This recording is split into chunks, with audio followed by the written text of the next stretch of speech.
Welcome to the Miller Martial Arts Show. This episode of Fight Sessions, is that what? Film Sessions. Film Fight Flashback Film Friday Fight Sessions. Yep. Throwback Thursdays. Okay, so It's Wednesday. all right. Last episode was the first one we did. It was really cool. We brought in my brother Micah and Bubby, and we did our first amateur fights. And mine was the only one that had two fights because I had a tournament for my first fight, and I fought the 2 times in one night. That was cool. Today we're joined by Lathon Lawson, one of the coaches here, pro fighter, pro firefighter. Got to throw that in. Killing fools, killing fires. And we're going to review my third fight. So the second time I fought, but my third fight. And this one is in February of 2004, and I'm fighting in my hometown. And to give a little bit of a layout, like, I think I'm hot shit at the time. Okay, so we had a couple guys on our team that were this was the first time that they were fighting, but I already had a couple fights. Where were you training out at the time? Team AFA, Academy of Fighting Arts, which later became Pancrase, which was with Cam McCarg, where me and Bubby and Micah and all of us started, and Trey Brown and Jarrell and Cliff Hagerman and Blake Bowman and Ken Nitro and Matt Corsi and Blake Barber and bunch of these guys that that was pretty much there. They didn't keep going. A lot of those guys did. Donnie Blue, he kept going, and Scott Harper, and we had a really badass crew. Some of those guys were fighting at this time that I'm fighting. Some of them were a little bit later, but I was like the only one except for Blake and our instructor that had fight experience. Yeah, a couple other guys with just a little bit. So this was like a coming out party for our whole team, and I was like, this was really like, oh, Cole's going to come out and just show he was feeling yourself. Yeah, I was feeling myself, dude. And like when I look back at it, it's so funny because I'd only trained 5.5 months when I fought those first 2 fights. Jesus. And that was in November. And this is in February. Yeah. So I had 8 months training. Yeah. You know what I'm saying? Like when you look at it, like think back at it, we did get really good really fast because of how we trained. And me and Bubby, Micah, we talked about how we trained back then. It was different, but that's still only 8-9 months. Yeah. Like you're trash. Yeah. Like think about like what we know about our students right now. Like you're 9 months into training, you're not any good. But like you said, the training back then was different. Like we don't train like that anymore. You're not fighting every day in here. Yeah, and you're not doing 5-hour training sessions. You're not training from 7:30 to 2 in the morning or anything. Which is a good thing, I feel like, but yeah. No doubt. So we're gonna watch this thing, and we're gonna it's pretty bad. But so this guy Cole Miller versus Daiso Ishigi. So guy's Japanese. Okay. What's his background? The whole thing about this particular tournament, it was a 150. It was a 145 pound and under tournament, I think. And there was some fuckery that happened with this one. It was a 4-man tournament. Then somebody, I think Cliff Hagerman pulled out against a guy at 170. And Junior Austin Sal, they moved him out of this tournament to face this guy that was supposed to face Cliff, which left this now as a 3-man tournament. So they pulled this guy from another fight that fell completely through, where Junior was supposed to fight this guy, but then when Cliff pulled out, they moved Junior over, left this guy out, pulled him down, which made it now a 155-pound tournament. Okay. So most of the guys were smaller, but like everybody back then, 155 from 145 or 150, whatever it was like, nah, well, of course we'll just do it. And it was me, Harris Norwood, who I would later fight as my pro debut, this guy Daiso Ishigi, and another guy. I can't remember. We'd have to go back and see who Harris fought. Yeah. And I think it might have been Philip Peterson, the guy that I fought my first fight. Maybe. I'll have to go back and look that up to confirm. But that's how this tournament transpired and how this guy got into it. And so who is this guy? Everyone else is on the Southeastern fight scene. There was an old gym that I don't think is around anymore called Tai Do. And it was like this old guy, this really old Japanese guy. It was like a Aikido meets Judo meets Japanese Jiu-Jitsu. It was like all Japanese fighting arts. But he had MMA fighters, a couple, not very many. And they weren't super good, but they weren't like to be laughed at. Yeah. They weren't like, we bring these guys in together. It's not like, remember how you guys would all go to Alabama to just crush fools when Rush first kind of got going. They weren't that kind of a team, but they weren't super, super good. They weren't like one of the top schools in the Atlanta. Just thinking about that combination of what you said just then, like you look at that now and you just kind of be like, what the hell? Like Aikido school and Japanese Jiu-Jitsu and what else? Judo. It'd be kind of like, all right, well, I'm just going to punch you in the face or stand up with you or something. You know, but these guys were doing no gi. These guys were not, that's not the only thing they did. Okay. You know, so, but this guy who's completely Japanese and doesn't speak any English, like what is he doing over here? Well, I guess he came from Japan to visit his uncle. That was his uncle that had the school, Taido. And at least this is the story that we got. And he was kind of like helping him out, instruct, and this, you know, the tournament was happening and he just jumped in. He didn't have any fight experience, MMA fighting. Yeah. So my instructor, Cam, from what the experience he had facing judoka, because we knew this guy was a fifth dan in judo. And, you know, in Japan that means something. It might not mean as much here at that time with a local guy maybe. Yeah. But he was just like, this guy, he's just going to have some throws and not much ground game. And he's definitely not going to have any striking. And, you know, if he does take you down, just get him in your guard. Yeah. And then your guard is, nobody can beat your guard. Like, think about that thinking and compare it in modern MMA. Your guard is so dangerous that if this guy gets on top of you, you'll just shrimp the guard and tap him out. Yeah. Like, that was the plan. You know, like, and like now that I think about it, it's like, man, that wasn't a very good plan. It was a different time, though. I mean, and he was a completely unknown. Like, it was like everybody else, we knew a little bit about them. Yeah. And they put me against this guy, and we're going to bring in Matt Waller later, who promoted this event, and maybe we can share some old stories, and maybe he knew how dangerous this guy was, and they just didn't tell me. Yeah. Not to be not to set you up, but like to not mess with my head. Yeah. You know, to not fuck up your confidence. Right. I get it. So we're at the Macon City Auditorium. This is where I graduated high school at. Wow. The crowd was sold out at like over 2,000 people. Damn. Matt Waller was doing all the real promoting back then. He was going like on foot to Hooters and Locos and talking about the event and passing out flyers months ahead of time. Yeah. Doing all the groundwork that comes with that type of stuff. And it was packed and it was awesome. Let's get to it. Oh, this is obviously not my job. So where's your sound at? Let me get my sound up and running.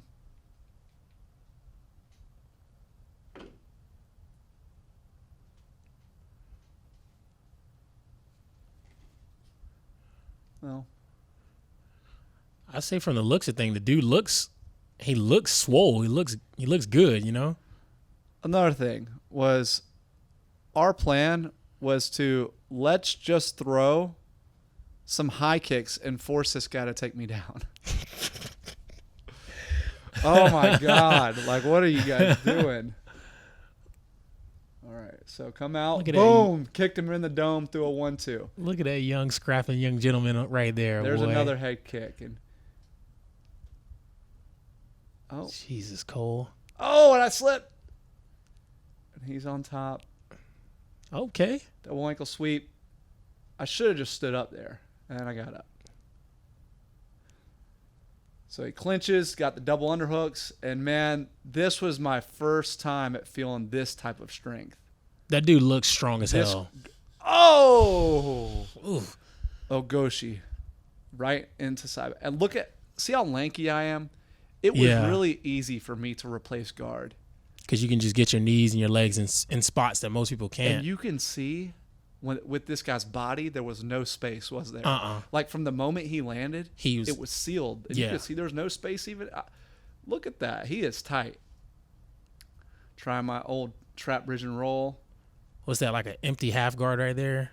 Yeah, you just kind of bump them, and even if they don't roll, you get them to move. Yeah. And then you shrimp the guard. Man, now that's one of my go-tos. But really, again, 8 months of training, not any good.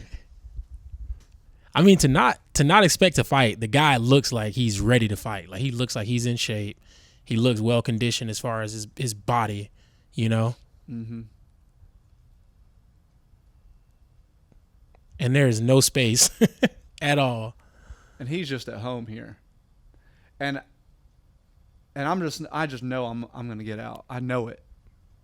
My confidence isn't deterred. Mm-hmm. And I can hear my coach, I can hear them all yelling at me to shrimp the guard, shrimp the guard, shrimp the guard. And it's just not happening. Mm-mm.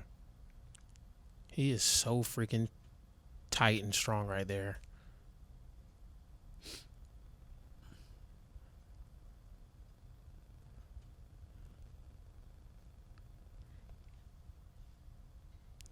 I know this is a long time ago, but like, do you remember what you were thinking? Like, cause you said that was like your go-to, that like trap, bridge, and roll as far as with the empty half. Yeah, and just to get to like the shrimp to guard. Do you remember what you were thinking? I'm gonna get out. I'm gonna get out. Like, okay. Full confidence, because I was coming off of those 2 fights. Yeah. Then I crushed the competition. Uh-huh. And I'm feeling this. Like my coach wasn't this strong when it was coming to grappling, and he was a 170 pounder. Yeah.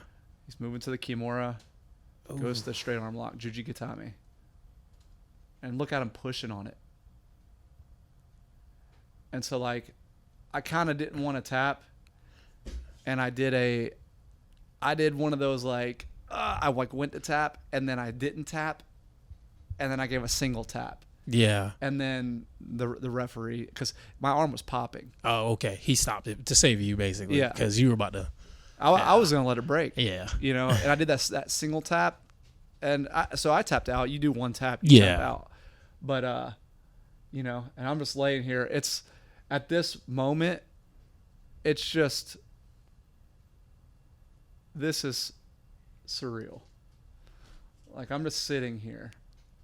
I just soak it all in for a second. Like, my arm's jacked, but I'm not laying there to, like, my arm's hurt. I need somebody to come pick me up. I'm just like, I can hear the crowd, and like I felt like I'm like the MVP. Yeah. I'm here to carry the torch for the team, and just crushed, like, first fight, This was the first loss, and I was, in the first fight of the tournament, I was like, I'm going to have 2 fights. I'm going to, I'm going to win my second tournament and be 4-0. You already had your mind made up on what was going to happen, and then things don't turn your way. And like you said, you just kind of sit there in that moment. You just soak it in. Like, this shit really just happened. Yeah. Yeah. And, I'm fine. Yeah. Get myself up. Cliff Hagerman and Cam McCarg in the corner. Again, a better time when I had a full head of hair. Shaking our hands, doing all that good stuff. And the story's not over yet. It's it only gets better from here. Give this guy his due. Let's get his hand raised.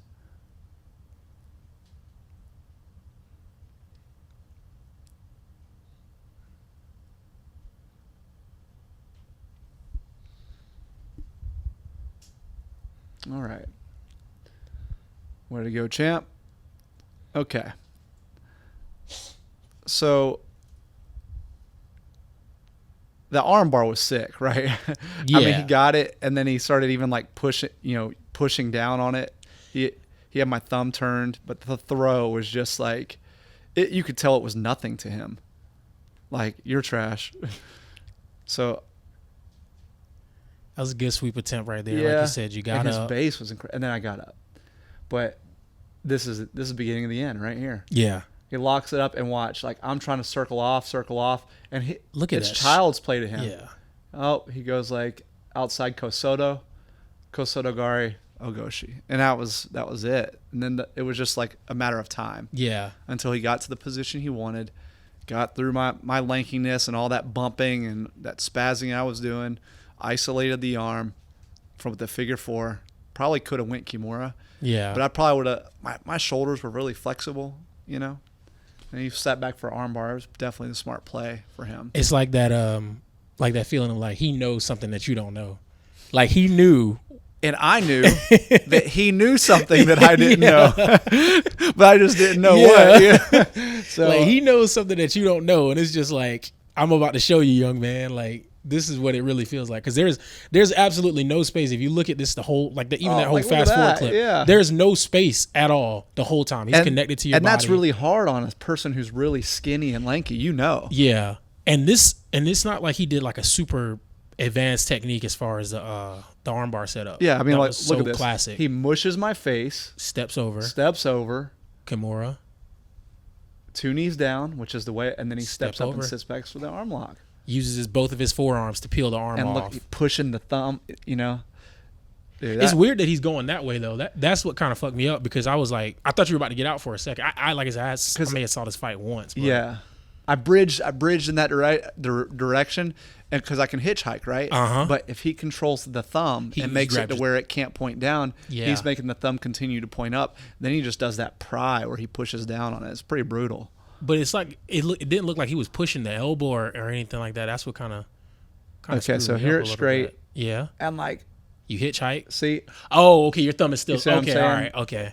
I thought your thumb was pointing like hitchhiker direction, but it was like down. So he had you dead to rights. Yeah. So, this guy, this man, I mean, look at those muscles. That's what I'm saying. The dude looks like, good. And look at his jaw.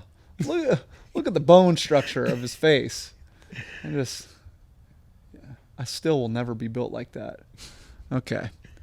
All right. So we had some lessons learned. And this one is, you're not the fucking man, Cole. You suck. You know, that's a good lesson to learn, a little bit of humility, right? Mm-hmm. But when I was laying there, just like thinking about all those people that were there, my hometown crowd. And I remember my stepdad saying, like, his coworkers at work were talking about it, you know, and that there were people. So this is amateur, and people didn't know anything back then. Yeah. But people were already saying my career was over. People that don't know anything. Yeah. You know, but like people that went like, well, that, you know, he had a good run.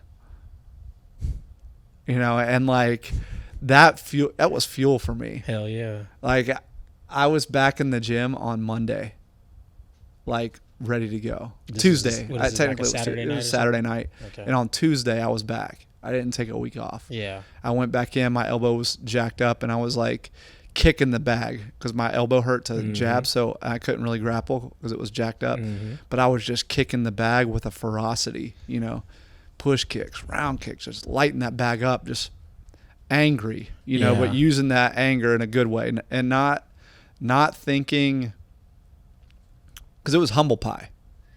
If it was like I remember a lot of people back then was like, oh, I just got caught. Especially if they lost to a grappler. Yeah. Especially if they lost to a toothpick built grappler like me. Yeah. They always wanted to run it back. Every fight, you run it back. I just got caught. Yeah. All right. Yeah. Okay. But like, because I knew that, like I knew that he was way different. Mm-hmm. So I could have said, oh, I just got caught. You know, if I could have landed the right high kick or the right two, I could have won. And reaffirmed that what I was doing was enough. Yeah. But I got back in the gym and just worked the only way maybe there was better ways to go about my work, but that just like hard, more reps. I need to do more. It's more of everything. It's like that mindset, like you said, you could have asked for the rematch, you know, and you know. I never would have got it. But that whole idea of just like. It's that mindset of just like, man, what I'm doing is enough. I know I'm great. I know I'm going to be there or whatever. Versus like, I'm not doing enough, and there's people out there that are better than me, so I got to get better. Like that's the difference, you know. And it was feeling this guy, and then the talk that I had before, oh, he's just a judo guy. Mm-hmm. He doesn't have a background. He's 0-0 and amateur. He doesn't have any experience. So then I was thinking like that. I was like, well, I just lost to that. I didn't just get caught. Yeah. I got dominated. Yeah. Like from start to finish. Other than a couple strikes. Mm-hmm. I mean, he finished me in like 2.5 minutes. And I was, for up until minute 1, I wouldn't say I was in control. I was really just trying to avoid the grappling. Mm-hmm. But to feel that level of dominance and him dominate me in a way that my coach wasn't even. My coach dominated me. Yeah. But because he was a submission specialist. Mm-hmm. But he didn't dominate me like this guy dominated me, like that on top domination.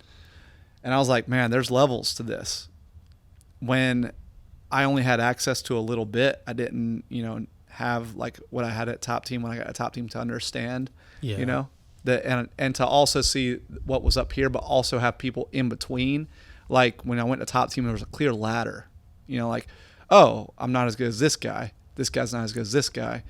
And then it's like, then there's the dude up here. There's levels to the shit. Right. I could see the levels. Yeah. There was the level I was at. There was the level my coach and this guy were at. There was like, not really in between. Mm-hmm. So I just kind of knew that I had to just keep training and I'd get there. So had to eat my humble pie, had to get back to training, had to let the elbow heal and get back to work. How long before you fought after this? That's a great question. Let's look that up. We have the access. So I actually had my third fight at the Macon Auditorium also. That's what my third fight was. And it's a crazy feeling, man. Like you said, when you're fighting like at home and shit like that, it's a crazy feeling because you feel like you can't, you don't want to let your people down and stuff like that. Everybody knows what the hometown feeling is like, but it's a different feeling, man, when you're sitting there and you get to wake up in your own bed that morning. You know what I'm saying? You get to be around all the people you care about the most, and then you get to go out there and perform, man. But damn, they got a good picture of you, dog. That's a great picture. I actually uploaded that picture. Oh, really? Yeah. That was post beat down from Jeremy Stevens, which was my third fight in the UFC. You did fight Jeremy Stevens. Damn, son.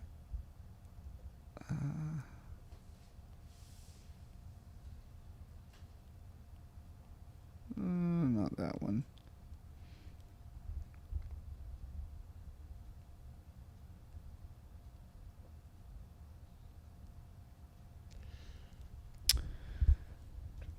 Okay, so I fought again in May. Okay, you said that one was in February? Yep. So 3 months. Okay. Which felt like an eternity to me. Like we know now, like 12 weeks, that's nothing. Like, yeah. But you were pumping them out back then, though. I just got started. It's like I just fought. I felt like I had already trained so long. And when I trained those 5.5 months, I felt like after month 1, it was like, man, why is he holding me back? Yeah.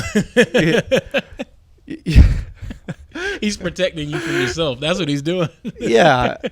I hope that there's people listening to this who maybe train here and are like wondering like why I haven't put them in yet. Bro, you don't know. I remember the same feeling, dude. When I was training with Bubby, it was like I remember it was like at a year mark where I was like training everything. It wasn't it wasn't just jiu-jitsu or whatever. I was training everything, and like he was talking about fighting. I was like, I'm ready to go. And then it was just like a month go by, like any fight yet? And another month go by. It's like fight yet? And it was just like, man, why the fuck is he holding me back? Like, I'm ready to go. But obviously he saw shit that I didn't, things that I had to work on and things that, I needed to fix. But you just get so hungry and you're just like, man, I'm ready to get some. Let's go. So I had 3 months before my 4th and 5th fight because I fought twice in one night. Okay, that was another tournament? Yeah. I like that, man. I like the tournament stuff. Yeah, so that'll be the next ones that we go over. But let's get a little bit of background on this guy, this mysterious Japanese fighter with no experience who was a grappler only. Huh. And let's find out who he became. Okay. I was going to say, did he fight? He fought later that night in the tournament. Did he fight more in his career, though, after that? this pro career, but that amateur career. Yeah. He came into Georgia. He crushed Harris Norwood hella fast with like an armbar. Yeah. Or TKO from Mount or something like that. Mm-hmm. And then he went back to Japan. So he came and just dominated Georgia's amateur scene and disappeared. Yeah. And like I didn't keep.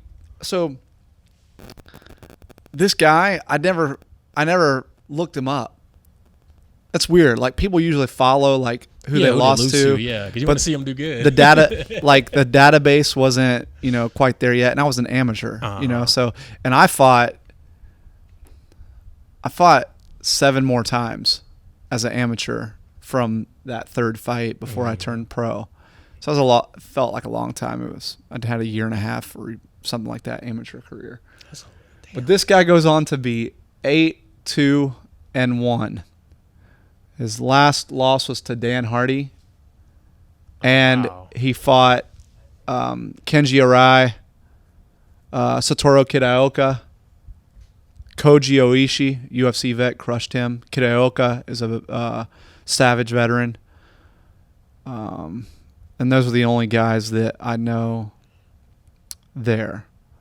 On amateur, it says he just beat me, but he did beat Harris Norwood later the same that night. But one thing that is not on this website is he becomes king of Pancrase. That's like same thing. Boss Rutan was king of Pancrase. Yeah. Like Frank Shamrock was king of Pancrase.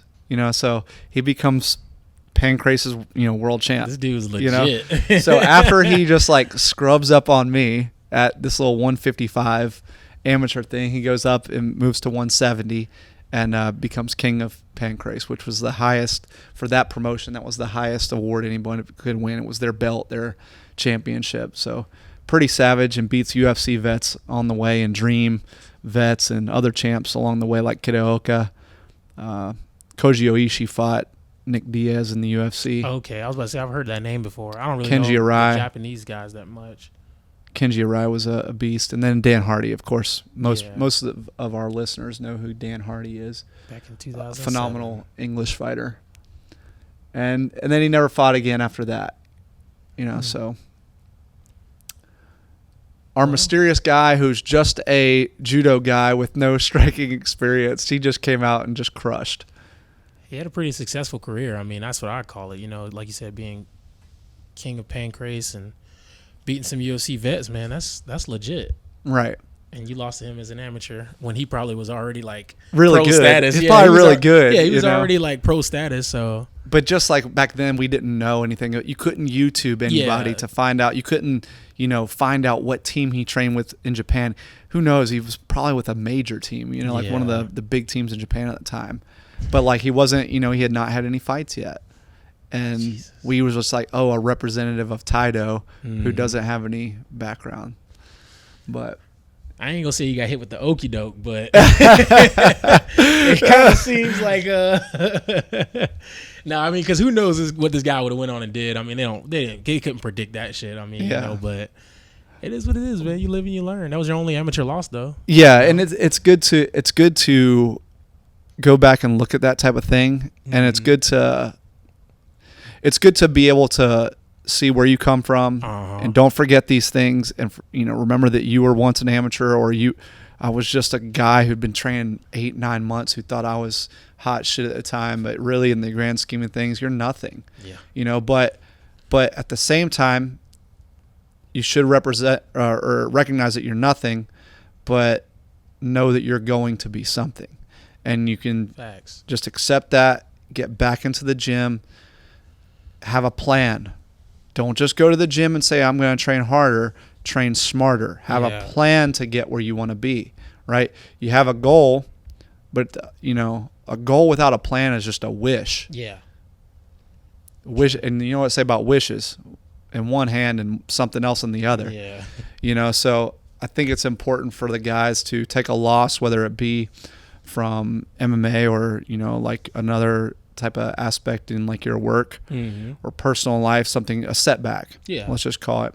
What did you do for your grappling? Because obviously, you got out grappled. Like after that fight, you were like, damn, this dude's just way better than me at grappling. What did you do to improve that? Like, where did you go, or what was your next step? I started I knew that, dude, again, sometimes like you just don't have the education yet. Yeah. So he took me down with the upper body takedown. Yeah.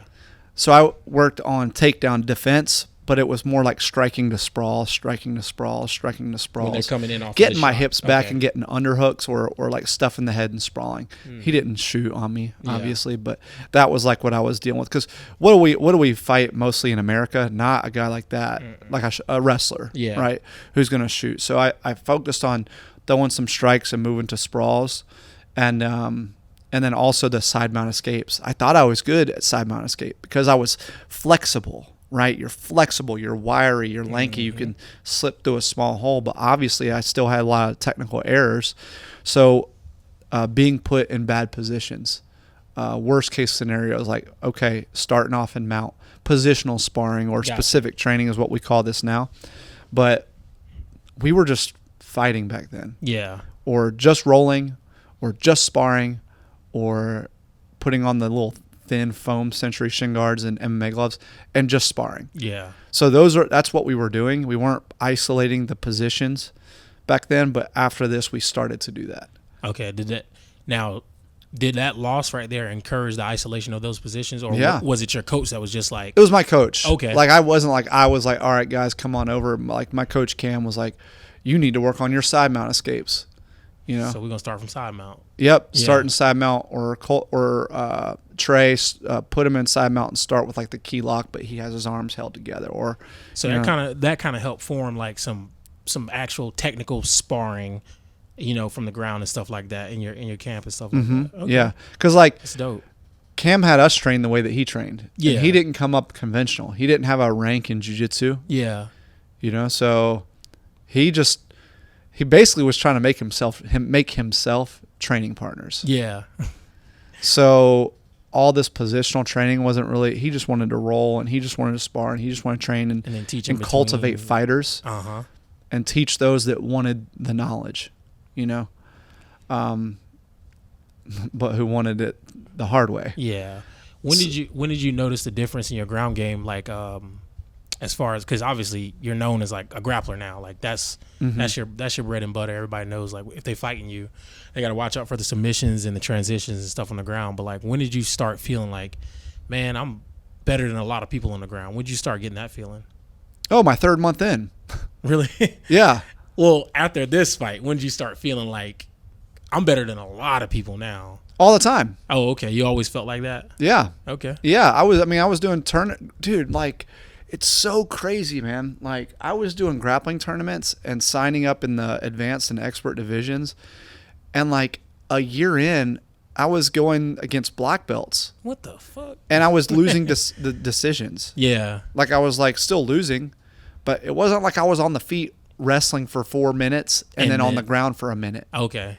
I was on the ground for 5 minutes or 7 minutes or not whatever. Your guard passed. And stuff like that. Stuff like that. Like them scoring the 2 points on the takedown or scoring 2-3 on a guard pass, and that being the only thing that happened. So like I was building confidence the whole time. Like these guys were putting me in submissions and I was escaping them. Yeah. And my coach was just reinforcing that confidence. He goes like, "You're on a good purple belt level." I was like a year in, and I would do like a gi tournament, and like we didn't train gi. Yeah. So I just did a white belt tournament. Won. All right. Well, I guess that makes me a blue belt. So I put a blue belt on, and I'd win. That's some logic right there. And I'd win. Hell yeah. And then I'd put a purple belt on, and then I went against an alliance guy and lost by knee on belly. And I was like, okay, purple's where I'm at. Yeah. Like, I was not a purple belt, but like that was my logic. You know, like, okay, I lost to a purple belt. Okay, like that's my level. But then no gi, I was like, I'm operating at a black belt level. Black belts aren't tapping me out. Yeah. You know, like. Facts. I mean, back then it would make sense. Like, you know what I'm saying? Like, you just like. Dumb. Man, I ain't getting tapped out by a black belt, so I guess I'm a black belt. Right. But you don't know what they know. Right. You know, you don't know their level or whatever. No, that's dope though. I mean, it's good I guess that's why that game plan made sense back then. Yeah. Because you're like, I've already done these tournaments with these black belts. I haven't got tapped out by a black belt. And I know I can get people back in my guard from side control. So let's make that the game plan. This guy's good, but I'm sure I can get him back in my guard. Yeah, and I guess that's why that game plan makes sense. Bottom mount, back mount, side mount, just like that bad scenario. We need to be more prepared for this. Yeah. And I was really good about not getting my guard passed. Yeah. But once it got passed, I thought I was good at recovering then. Thanks. But but the training partners were not this guy's level. And yeah, most definitely. And when you asked me like how long till you fight your next fight, I thought it was longer because I really made a lot of gains like that when I was talking about the fuel that I used to get really good. Yeah. But in that 12 weeks, I did get really good. That's why my coach put me back in there to fight again, or that he was willing to let me go back and fight again. Yeah. You know what I wanted to do?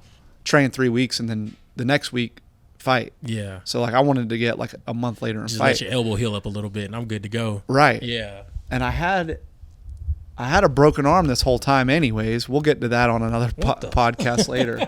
But yeah, my elbow was trashed and I was like, man, I'm just going to heal that. But then like I just started like that mentality of this is not happening again ever. Like that'll take you a long way. So having that with the plan and with the more organized training a little bit and stepping up once you feel this and you don't want it again, you'll do anything that you can to keep it from happening. And when it came so easy in the beginning, it wasn't like I got that stardom where like I stopped training as hard. That never happened. You just think you're somewhere and you only know by the results and by what people tell you. And this particular result really showed me that you think you're doing a lot, and I thought I was doing a lot. You need more. More is almost always the answer. You need to be smart and you need to be organized. And that's one thing I encourage now is more specific, intelligent training and not hard work.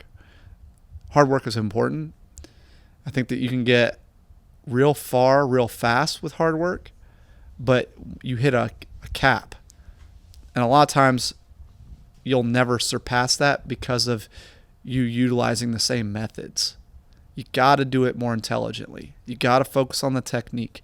You got to focus on like the systematic bridging of things. I think that that's the way. It seems like that loss kind of promoted smarter training from your from what you're telling me from your camp. It seems like that loss kind of right there kind of promoted like, hey, let's not just get in here and roll and beat each other's ass. I mean, which is probably still happened. Yeah. But it's like, hey, let's start from this position this time and try to beat each other's ass. And, you know what I'm saying? And we had goals. Like before it was like, all right, what do y'all want to do? Yeah. Well, it was really good to see that my teammates saw my loss too, because I was beating them up, a lot of them. And some of them it was really competitive training. Yeah. But I was getting the better of a lot of them who'd been training a lot longer than me. So for this to happen to me was a wake-up call to them. It's like, if that can happen to Cole, shit, what's going to happen to me? Bro, do you know how pissed I'd be if your skinny ass walked in the gym after I've been training and you start beating my ass? You know, after like a month or two in? Dude, people were Bro, you know mad. How fucking mad I'd be? Like, people were mad. Dude. I'd be like, what the fuck? Like, dang, dude. People were mad. That shit, ugh. That's rough.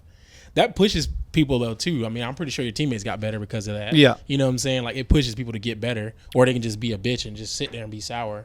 Yeah, I think like the way that I came in is like kind of had like a little bit of like an arrogance. I didn't think I was the man. Yeah. But I think how hungry I was and how good I was getting, and maybe some of the attention that the coach was now giving me as opposed to some of the other people who were getting the attention before, was creating like that internal rift. Yeah. At no fault of my own. Yeah. You know, like I was just hungry and wanted to get good and I was getting good. Yeah. Right. And I think that they started to feel, and it created a rift, but no real drama, you know, but it definitely probably like made people mad in the beginning. Egos get hurt too. Yeah, exactly. That's what happens. And then I was, of course, anybody who does come in and built like me, what are they? They're spazzy. So like feet and shins and knees are coming in your face, and like it probably wasn't fun to roll with me. Yeah. In the beginning, just like nonstop attacks too, just like throwing my legs up for a triangle or throwing it up for an armbar, and you're just like, yeah, be gone, you know, like get on out of here. But I'm sure that was annoying as hell, man. Like I said, I'd be furious. I'd be like, this little skinny motherfucker right here coming in, like wrecking everybody. You know what I'm saying? Like, obviously, I'd be pissed, but I'd try to get better too. But yeah, that must have been a good. That must have developed a culture for the gym too. It was because the guys that had this attitude that you're talking about, they didn't want to get passed up, and the fact that I was like, even if I wasn't beating them up, the fact that I'd catch him here and there, be like, oh, he's on my heels. I can't let him do this. So then these guys would train to get where we became better training partners and more competitive training partners for one another. So like that was happening, and that was good. And I think that the coach saw that was probably competition is good. Oh yeah, I'm all about competition. Excellence. Yeah, and I'm all about it, and not just like the like athletics world. I'm about it in the business world too. Oh yeah, and I invite competition, and I don't invite them like, come on in, I'm going to smash you. That's not what I'm talking about. I'm like, it's good for the production of society as a whole. Yeah. Somebody else comes in, well, that creates another jiu-jitsu school. They're not going to be stealing from the same pot. It's going to increase the size of the pot. Facts. And then what does that do? That increases the size of jiu-jitsu. And now people are more aware of jiu-jitsu. And now more people who weren't trained before, now that their awareness is higher, will start to train jiu-jitsu. Yeah. And jiu-jitsu is better for everybody. And then as that gets better, now another jiu-jitsu school has opened up. What does that mean? More instructors. So what does more instructors mean? It means more jobs. So it means like it's just increasing the productivity and the value of our society. And if that value can be increased by martial arts, man, again, competition's good. Competition breeds excellence, man. I believe that 100%. Like you said, like there's been people talking about, you know, different gyms opening up and stuff like that, man. Like, you know, especially on my job, they're like, man, you seen that new gym that's opening up? And I'm like, damn, y'all, I'm surprised y'all even know about that. Like, I'm surprised y'all even know what jiu-jitsu is, you know. But it's good because now it brings more eyes here, it brings more eyes in Macon, brings more eyes in Perry, just everywhere around, you know. Like the whole system is moving. It's just good for the culture in general. That's what I feel like. So agreed. That can be the lesson for today, Cooter. Competition breeding excellence. Competition breeds excellence, dog. Just went live on Instagram. So.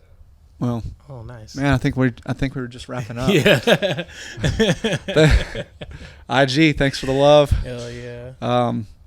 Anything you want to close out with? Nah, man. I appreciate you for having me. Hell yeah. Look forward to being on more of these. We'll be doing your origins story really soon. Oh snap! All right. Those are the origin stories. These are the film sessions. This has been a great Friday flashback fight film session. But it's Wednesday. Film Sessions, episode 2. Yeah.